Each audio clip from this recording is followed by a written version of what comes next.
Bonjour à tous. Nous procédons à une série d'émissions sur la conscientisation du peuple congolais et à chaque fois nous prenons un sujet d'actualité, un sujet qui nous intéresse, autour duquel nous débattons avec Freddy Mulumba qui est le directeur général adjoint de la RTNC mais également politologue. Monsieur Freddy Mulumba, bonjour. Bonjour, cher ami.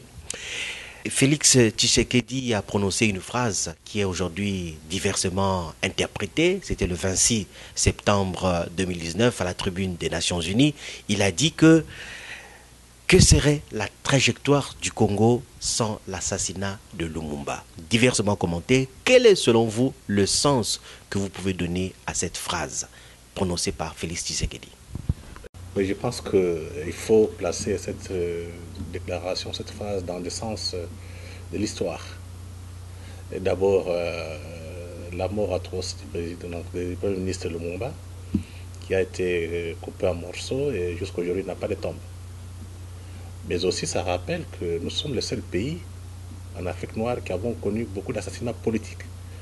Avec les hommes politiques les plus importants, les leaders politiques en général. Je commence par Kimpavita, qui a été brûlée vivante avec son enfant par la colonisation, par les esclavagistes européens. Et la deuxième personne, c'est Kimbangu, qui est mort en prison après avoir passé 28 ans, 30 ans de prison, plus que Mandela.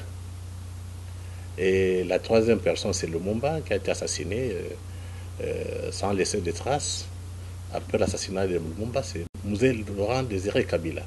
Et ça prouve que nous sommes un pays à part, et de voir que nous sommes un peuple traumatisé. Quand on tue, on assassine un dirigeant, c'est tout un projet qui s'effondre. Donc si le président Tshisekedi pose la question que serait devenu le Congo si Lumumba n'était pas assassiné, ça signifie que aujourd'hui, si Lumumba ne serait pas assassiné, peut-être on serait très loin. Donc ça demande aussi que les gens pensent à savoir qu'est-ce que se passerait si on ne tuerait pas nos leaders, nos hommes politiques, nos hommes d'État qui sont au pouvoir. Oui, mais on s'interroge lorsque on voit la succession des assassinats politiques. On se pose la question de savoir c'est fait à dessein ou c'est juste une circonstance de l'histoire. Lorsqu'on assassine les responsables politiques, vous avez parlé de Kimpavita assassiné, Laurent Désiré Kabila, vous avez parlé de Simon Kimbangu, mais aussi Lumumba. Ça signifie quoi, ces assassinats politiques, et quelles sont les conséquences même pour la vie de notre nation? Vous savez, Adam, ce qui est très frappant, j'étais en Thaïlande. J'arrive à l'aéroport. On a passé beaucoup de temps parce que on ne voulait pas nous accepter, on n'avait pas de visa. Mais au retour, à l'aéroport, j'ai acheté un livre sur pourquoi la Thaïlande a connu un certain développement. Alors que c'est un pays pauvre, il ne vit que du riz et je dirais un peu aussi du tourisme sexuel. Ce qui m'a frappé dans ce livre écrit par un Thaïlandais, c'est dire que si la Thaïlande a eu un grand progrès, un grand développement, c'est grâce à la stabilité de ses élites et des institutions. Donc, l'Amérique, les États-Unis d'Amérique ont protégé les élites, les élites thaïlandaises, n'ont pas été assassinées comme chez nous. Donc, quand je viens chez nous, je me pose la question pourquoi on assassine ces élites. C'est la question de fond. C'est parce que notre histoire est particulière. Le Congo est conçu comme dans l'imaginaire un peu de ceux qui ont mis en place le Congo en 1885 à Berlin. Le Congo est conçu comme une entreprise, une société. Donc tout chef d'État qui est à la tête du pays ne rend pas compte à la population. Il rend compte à ses parrains. Donc il n'est pas chef de l'État, il est gérant. Et le premier gérant dans cette situation, c'est Léopold II, à qui on a confié la gestion du Congo. Il s'est comporté en véritable prédateur et son système mis en place a fait un génocide. Et la plupart des pays qui étaient signataires de l'acte de Berlin étaient obligés de ravir le Congo et de l'annexer à la Belgique. Pas coloniser, l'annexer à la Belgique. Et la Belgique a joué pendant tous ces temps à protéger les intérêts des multinationales, les intérêts des grandes puissances. Tout était calme, presque calme. C'est quand le monde est arrivé qu'il a voulu que fasse quelque chose pour le peuple, les assassinats ont commencé. Donc, le Congo n'est pas comme les autres pays.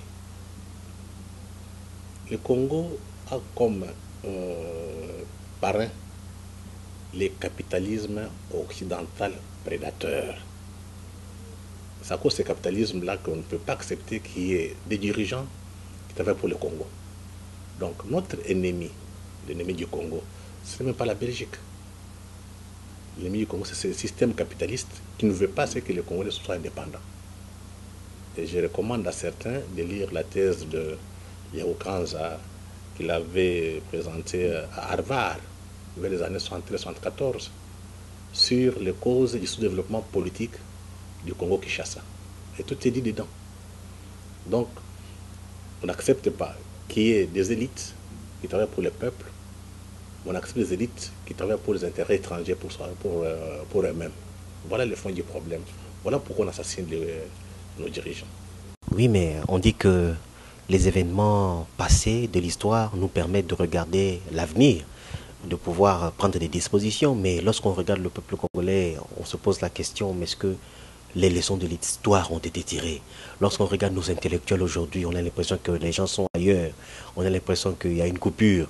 Quelles sont les leçons que nous pouvons tirer de ces assassinats, de nos dirigeants, des personnes qui ont porté à un moment ou à un autre l'histoire ou l'espoir de ce peuple? Aujourd'hui, c'est très clair. On ne veut pas des dirigeants indépendants. Des dirigeants qui travaillent pour le peuple, pour le Congo. On veut des gérants. Donc c'est une donne. Au lieu de pleurer, il faut apprendre à protéger nos élites. Parce que généralement, quand on veut tuer un chef d'État congolais, on utilise les Congolais. Donc, ce qu'il faut faire maintenant, c'est travailler pour réduire cette possibilité d'utiliser les Congolais contre les Congolais. Donc, c'est un travail de conscientisation. Et parce que si vous avez un peuple qui comprend l'essence de l'histoire, qui comprend les enjeux diplomatiques, les enjeux géopolitiques, les enjeux économiques, les enjeux politiques, un tel peuple peut comprendre et éviter à ce que les dirigeants, nos élites soient, comment dirais-je, assassinés. Donc il faut qu'on donne le cours de l'histoire à nos enfants, à nos petits-enfants. Parce que quand quelqu'un comprend l'histoire, il a une conscience. Ce serait difficile si vous avez un peuple conscient qu'on puisse assassiner facilement. Je prends l'exemple précis du Cuba. Vous savez, Fidel Castro a eu plus de 600 coups d'État. Ça n'a pas marché. C'est parce qu'il y a eu un travail de conscientisation. Ce qui a fait que les gens savaient, comme Fidel Castro travaille pour le peuple cubain, il faut le protéger. Même au niveau des militaires, tu entendras qu'il y avait un coup d'État au Cuba. Parce que les militaires avaient cette, comment dirais-je, une certaine philosophie, une certaine idéologie, défendre les intérêts de leur peuple à travers les élites qui portent ces intérêts. Donc nous sommes obligés de conscientiser notre peuple, surtout les élites, parce que nos élites sont tellement aliénées et à cause de cette aliénation, elles sont prêtes à trahir. Donc l'antidote à la trahison, c'est désaliéner les élites politiques, intellectuelles, congolaises, même religieuses. Et surtout, travailler sur une vraie génération. Si les jeunes gens comprennent aujourd'hui les enjeux géopolitiques, les enjeux économiques et politiques de manière générale, ils vont éviter que l'histoire se répète. Parce que ceux qui trahissent sont toujours ceux qui sont dans l'entourage. Donc il y a une dimension idéologique qui manque. Parce que quand vous partagez la même idéologie, il est difficile de trahir. Mais quand vous n'avez pas la même idéologie, comme chez nous, généralement, les gens n'ont pas l'idéologie, ne connaissent presque pas l'histoire, ne sont pas philosophiquement très bien formés.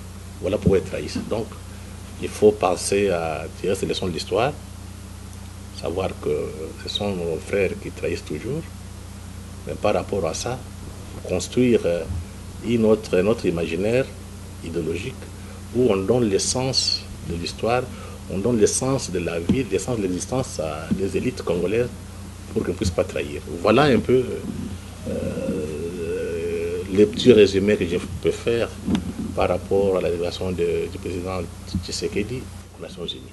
Voilà, merci beaucoup Freddy Moulumba Kabouaï. Je rappelle que vous êtes le directeur général adjoint de la RTNC, mais également politologue, mais aussi, on ne l'a pas dit, écrivain, et vous écrivez des livres, plusieurs livres sur les intellectuels, la vie politique en RDC. Cette série d'émissions va se poursuivre. Prochainement, nous allons décortiquer un autre sujet d'actualité. Au revoir.